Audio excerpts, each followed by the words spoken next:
Dans une claire démonstration de puissance dissuasive, le gouvernement de Donald Trump a autorisé le déploiement du drone M9 Reaper sur la côte vénézuélienne, intensifiant la pression sur Nicolás Maduro et indiquant clairement que la neutralisation du dictateur chaviste est une priorité absolue pour Washington.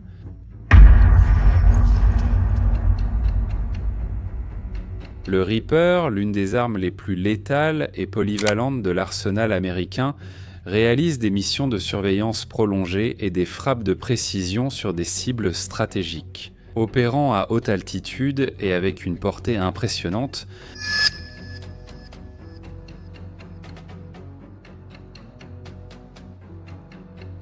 sa présence à proximité du territoire vénézuélien symbolise non seulement la capacité technologique des États-Unis, mais aussi le message politique, que le régime est sous surveillance constante et que toute tentative de fuite ou tout mouvement suspect pourra être neutralisé en quelques minutes.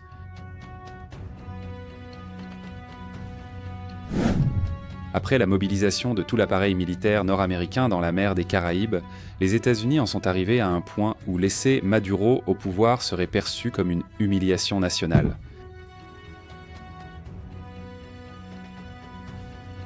L'arrivée du M9 Reaper dans la région est un avertissement clair. Maduro et son régime sont désormais sous surveillance constante, étant surveillés jour et nuit avec une bombe suspendue au-dessus de leur tête.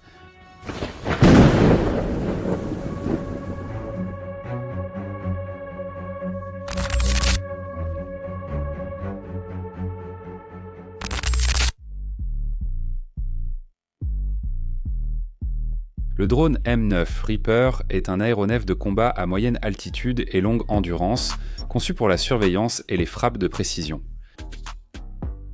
Sa présence à proximité du Venezuela représente une menace directe pour le régime de Nicolás Maduro.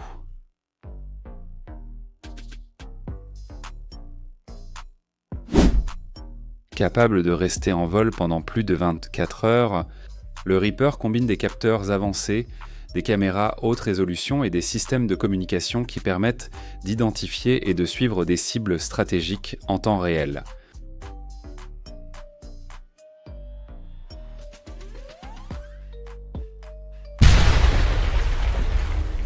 Cette capacité de surveillance constante fait de ce drone un outil crucial dans les opérations militaires visant à faire pression sur ou à neutraliser le dictateur chaviste.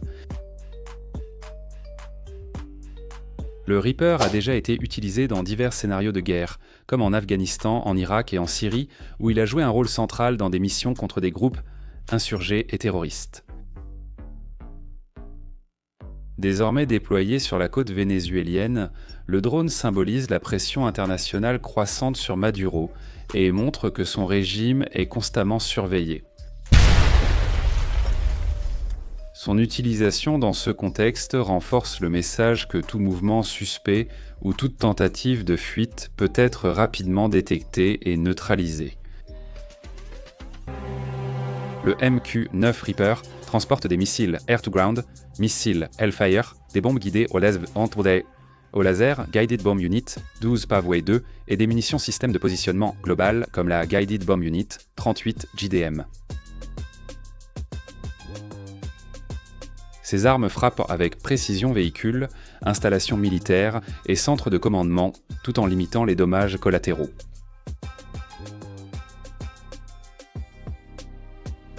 Dans le cas du Venezuela, l'utilisation du Reaper serait destinée à des missions de reconnaissance prolongée et à des frappes de précision contre des structures liées au régime chaviste. En augmentant la pression sur Nicolás Maduro et en rendant clair que sa sécurité est de plus en plus compromise face à la technologie militaire américaine.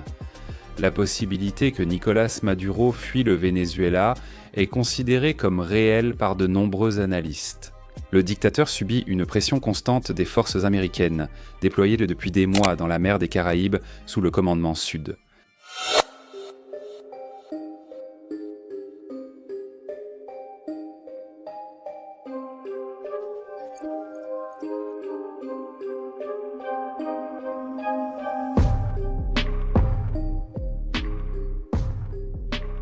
De nombreux officiers généraux du régime chaviste exerceraient des pressions sur Nicolás Maduro pour qu'il quitte le pays.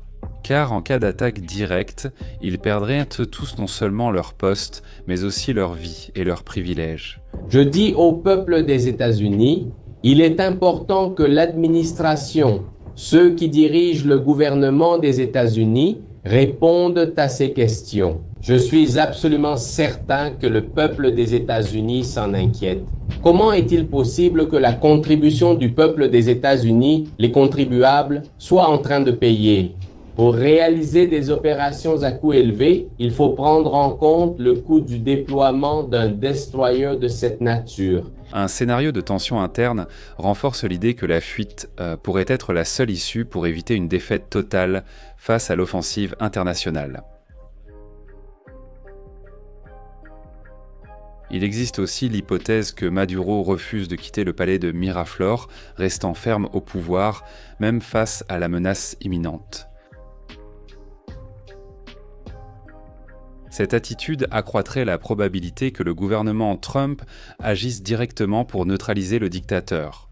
Des ressources financières et humaines ont déjà été engagées dans la mission Lance du Sud, visant à neutraliser définitivement Maduro.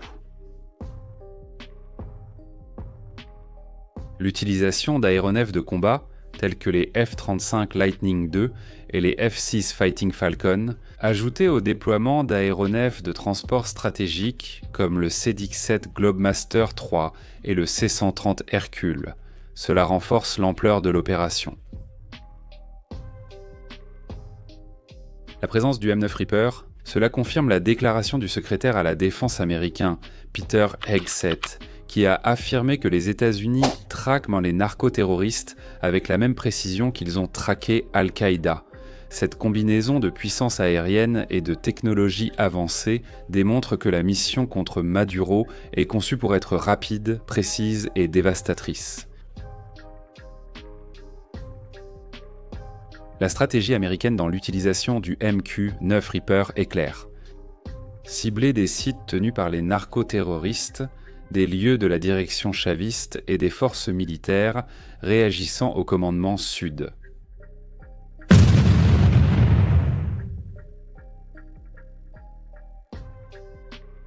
Le Pentagone considère qu'il est important d'éviter les pertes civiles, c'est pourquoi les attaques directes sur le sol vénézuélien n'ont pas encore été menées.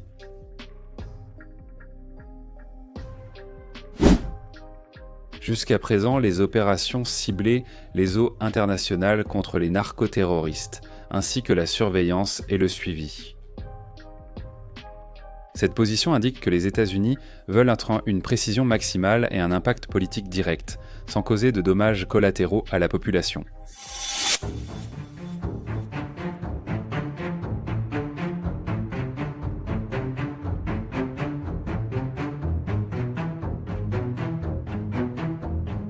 En plus de la puissance aérienne, les États-Unis disposent de troupes amphibies et terrestres hautement entraînées, comme les Marine Raiders et la Force Delta.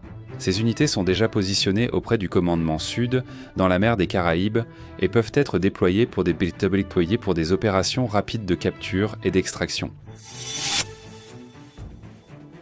Selon la stratégie choisie, ces forces d'élite pourraient mener des incursions sans tirer un seul coup de feu, en utilisant des techniques d'infiltration et de neutralisation silencieuse.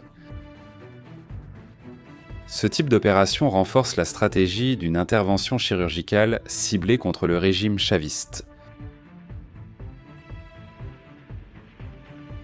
En cas d'action terrestre, le soutien aérien serait fondamental.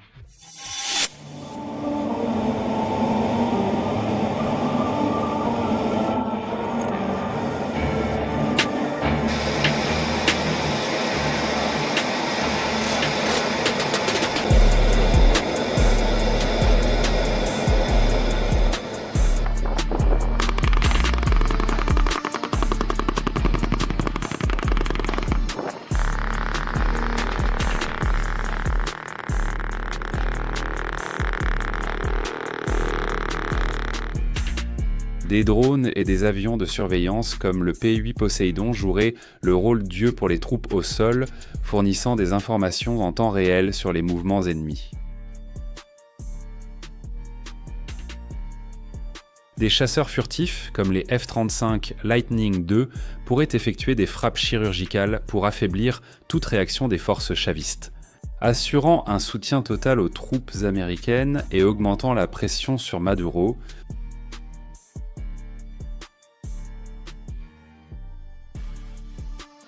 Avec la fuite imminente de Maduro. Le conseiller spécial brésilien Celso Amorim a été interrogé sur la possibilité que Maduro se réfugie au Brésil comme réfugié politique. Amorim n'a ni confirmé ni nié cela, renforçant la croyance que le président brésilien actuel pourrait accorder l'asile politique au dictateur vénézuélien. Si cela se produit, le Brésil pourrait devenir une cible directe des forces militaires américaines. Le gouvernement Trump a récemment déclaré que tout pays envoyant des drogues aux États-Unis ou soutenant des dictateurs serait bombardé, augmentant ainsi la tension régionale.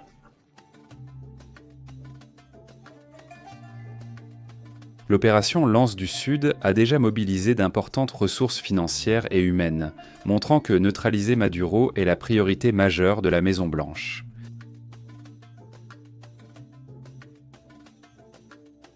Le dictateur chaviste est de plus en plus isolé, entouré d'un appareil militaire en expansion.